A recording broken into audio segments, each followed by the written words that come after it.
శ్రీ పాయల్ శంకర్ గారు. ధన్యవాదాలు అధ్యక్ష.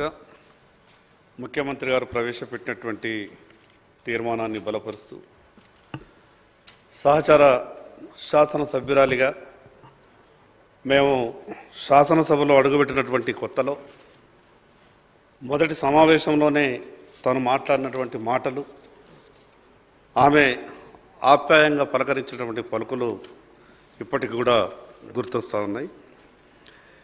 ఇంత చిన్న వయసులో ఆమె స్వర్గస్థురాలు కావడం చాలా బాధాకరం. సాయన్న గారి జీవితం తెలంగాణ రాజకీయాలకే ఆదర్శం. సహజంగా ఒక శాసనసభ్యుడి పేరును శాసనసభ్యుని పేరు కన్నా ముందే ఆ యొక్క నియోజకవర్గం పేరుతో పిలిచిండ్రు ఈ రాష్ట్రంలో అంటే అది ఒక సాయన్న గారిని.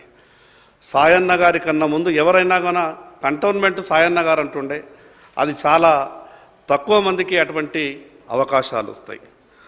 ఏది ఏమైనా అంత చిన్న వయసులో ఆమె స్వర్గస్థురాలు కావడం, అదేవిధంగా సంవత్సరం లోపు తండ్రి కూతుళ్ళు ఇద్దరు కూడా స్వర్గస్థురాలు కావడం, స్వర్గస్థులు కావడం ఆ యొక్క కుటుంబానికి ఎంతో మనోవేదనను మిగిలించింది.